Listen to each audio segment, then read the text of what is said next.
Hello, everybody. This is Bo Adams again, the Director of Educational Innovation at Unboundry, talking to Grant Lichtman, who's making a 3-month, 55-plus school tour across the United States looking at the question of innovation in schools and what our schools of the future might be like and what the future of schools entails. Grant, how's week 2 been? Well, it's been really busy since I talked to you last, Bo. Let's see, I've been in Kansas City, St. Louis, Chicago, Culver, Indiana, and now I'm in Indianapolis. So it's been a Wow, busy 7 days. that is a busy 7 days. And the Prius is doing better this week than last week. Knock wood, the Prius is doing fine. Good, good, good. Well, Grant, what's been an exemplar experience for you this week that's really opened up your own observer's eyes to the innovation that's possible in schools? Well, Bo, I have to sort of give two end members or two bookends to that. And boy, I hate to try to single out any one school of the 7 or 8 that I've seen in this week. But here's two great bookends. On the one hand, visiting Maplewood Richmond Middle School in St. Louis with Bob Dillon and his team. What an extraordinary story of innovation. And this is a middle school, public middle school, single school district in a neighborhood of very modest means in the St. Louis urban core. And they have utterly turned around an underperforming school that was about to be taken over by the state.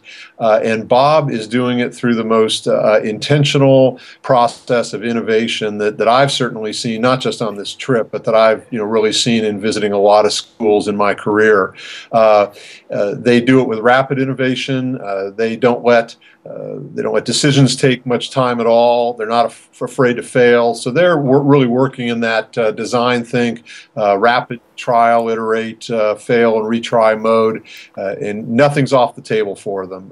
And their test scores are going up. The kids are excited. The faculty's fired up, and they're doing it really, with very limited resources. So that's one model. And then at the Grant, other, can I interrupt real quick? So for people watching these video interview series, Bob is at IdeaGuy42, IdeaGuy42 on Twitter, and he is a great follow on Twitter. And I'm just curious, Grant, did you get to see the honey production that they're doing?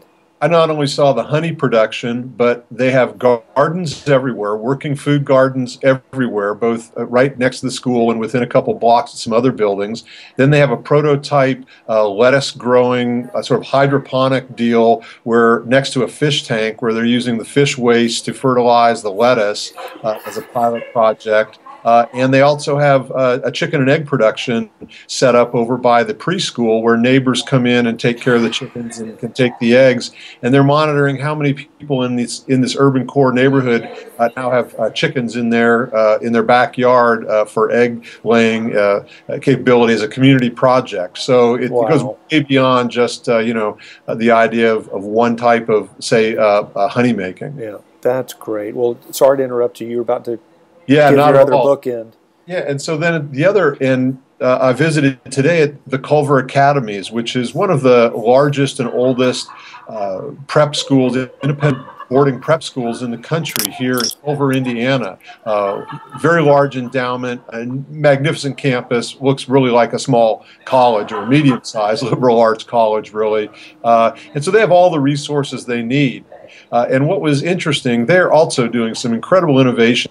They have a project, a Center for Entrepreneurialism that they're teaching with the students, a global studies initiative that they're working on. They have students working on really sophisticated research projects in the science department, a great character ed program that's kind of beyond anything I've seen. And what's interesting is that they're operating on a very different frequency than some place like Maplewood, Richmond Heights. A longer frequency, a little more cautious about what they want to try. They want to do a lot of planning and foresight ahead of time, but the results are equally impressive. And so, I think people can take from both of these examples, and I think those type of two schools I think those two schools could actually work incredibly well together to amplify both of their innovation practices. And so I think that's what these connections are going to be all about. Yeah, well, it's a good reminder that there's really no formula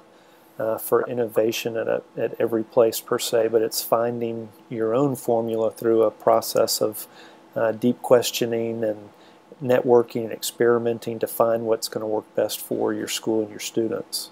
Yeah, that's exactly right. In every school that I've seen in between, the two in Chicago that I'm in the middle of blogging about, and the others in St. Louis, they all fit that mold, Bo. You know, they're thinking deeply, they're focusing on what makes sense for them, they're focusing on their core mission and their core value proposition, and making sure that innovation lines up with what their core values are.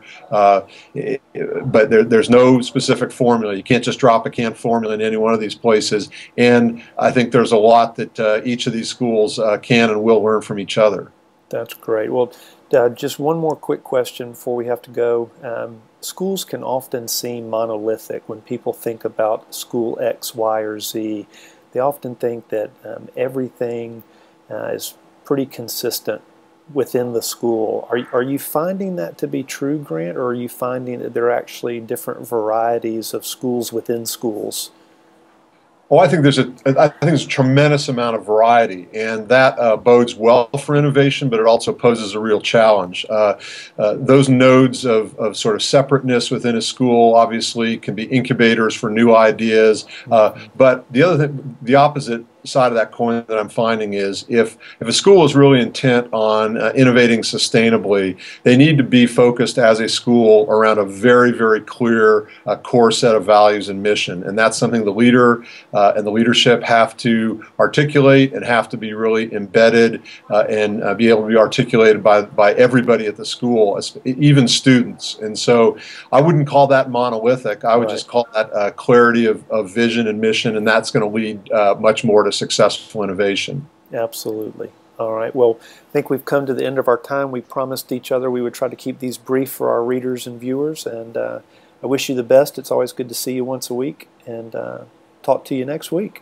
Well, thanks, Bo, and I just want to shout out to everybody out there who's been reading the blog. The blog reads have gone way above my expectation already. I think we're in the 700 to 800 range per day now, and I really urge people now to start connecting with other schools that they read on the blog and share out this with other members.